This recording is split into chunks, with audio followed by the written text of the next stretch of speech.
Şimdi bu çocuğun neden öksürdüğüne bağlıdır. Biz şimdi bu soruyu şöyle anlıyorum. Çocuğum neden çok öksürüyor, ne yapmalıyım? Geceliğin çocuk kalktı veya evde çocuk aşırı şekilde öksürük nöbetine tutuldu. Faydalı olarak ona o anda ne yapabilirim cevaplayabiliriz. Yoksa çocuğum neden sık öksürüyor, ne yapmalıyım mı? Öncelikle bir hekim arkadaşın çocuğu iyi bir muayene edip sebebini tespit edip ona göre de tedavisini vermesi lazım.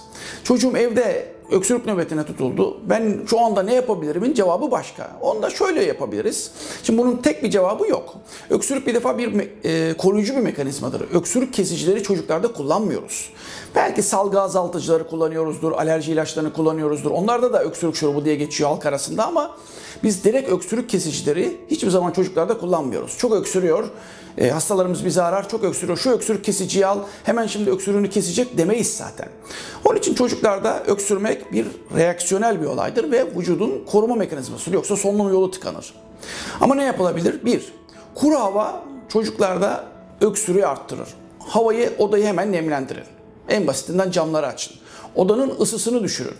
Yani yüksek ısı ve çok kuru hava çocuktaki solunum yollarını kurutacağı için öksürük nöbetlerini arttıracaktır ve sizin gece boyunca çocuğun öksürmesine sebep olacaktır. Onun için solunum yollarını rahatlatmak için odanın ısısını düşürüp odayı havalandırın. Bazen kurup dediğimiz durumlarda ses tellerinin aşırı ödemlenmesine soğuk hava iyi geliyor. Hatta çocuğu mümkünse iyi bir giydirip balkona çıkartın.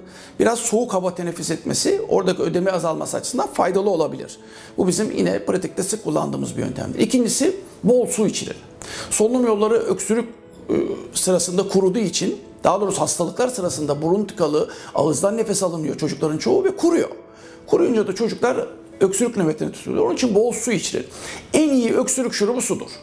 Bunu hastalarımıza anlatıyoruz. Hastalıkların hepsinde bol su tüketmek gerekir. En iyi öksürük şurubu nane, limon, çay onlar değildir. Onlar da sıvı alımını arttırdığı için faydalı olabilir.